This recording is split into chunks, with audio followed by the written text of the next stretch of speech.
Am I the a-hole for not apologizing for my part in my dad missing the birth of my half-brother? When I, 17M, was 9, my mom died after a long battle with cancer. It destroyed our small family. My dad basically shut down. He was barely functioning, just a shell of the man I once looked up to. For months, he rarely left the couch, barely spoke, didn't go to work, and certainly didn't parent. I remember quietly making myself cereal for dinner some nights, pretending I wasn't scared that I had lost both parents. Then 6 months later, everything changed. Too fast, if you ask me. He met Laura. Suddenly, he was alive again. It wasn't gradual. It was like someone flipped a switch.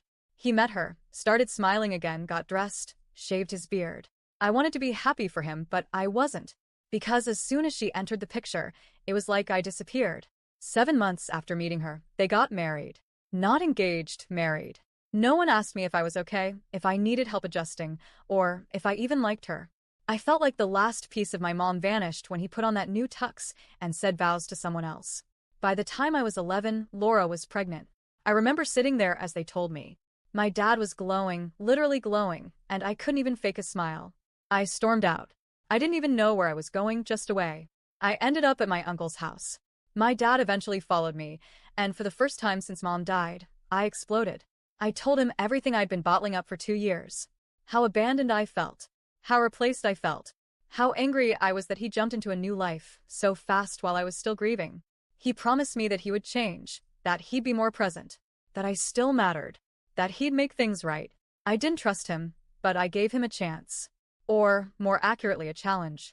I told him, if he really wanted to repair our relationship, he needed to give me time with just him, where he wasn't talking about Laura or the baby. Time where he didn't cancel on me because of them. I told him I needed more than one good moment. I needed consistency. I needed proof that I still mattered. Our first 2 attempts were a joke. He took calls from Laura, checked his phone constantly. He barely looked at me. By the 3rd time, I warned him. This was his last shot. Either he showed me I was a priority or we were done. Halfway through that 3rd attempt, he ignored a few calls. I could see him struggling, trying to be present, but also itching to check his phone. Then came the text. Laura had gone into labor. He showed it to me and asked if this was it. If going would mean breaking his promise and losing his last chance. I said yes. That was the deal. He stayed for about 40 more minutes, then said, "You'll have to forgive me one day," and left. By the time he got to the hospital, my half-brother had already been born. Laura never forgave me for that. My dad expected me to, I guess. He kept acting like everything was fine, like we could pick up where we left off. He kept pushing the baby on me, asking me to hold him, telling me how happy he was and how this was the best thing to happen to our family. But the whole time, he never once acknowledged that I had laid out my boundary, and he still left. And then there was the comment.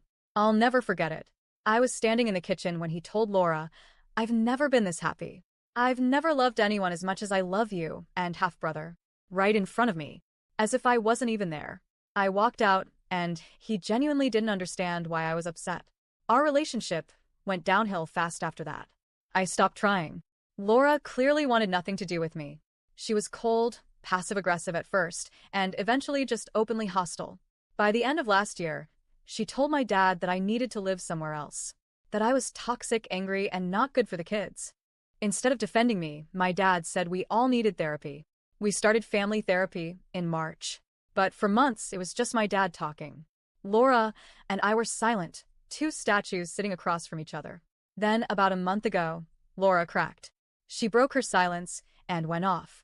She said I had forced my dad to choose between being present for the birth of his child and staying loyal to his emotionally manipulative son.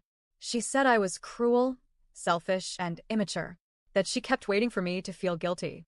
That I had ruined one of the most important moments of their lives. She blamed me completely. The therapist asked why she blamed me and not my dad. Laura said it was because I manipulated him. That I knew what I was doing when I gave him that last chance. That I set him up to fail because I couldn't handle him moving on. I didn't respond right away.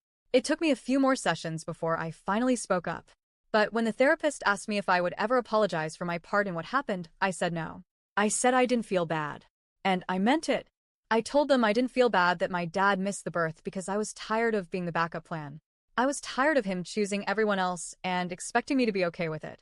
That night just proved he would always prioritize his new life and expect me to just understand. Laura was furious. She said she didn't want me living in her house or near her children. She said I was emotionally stunted, bitter, and that she feared her kids would turn out like me if I stayed around. She called me cold, unfeeling, and accused me of having no conscience. My dad? He just sat there, nodded sometimes, stayed quiet most of the time, still acting like he didn't know how it got this bad. So, am I the a-hole for not apologizing?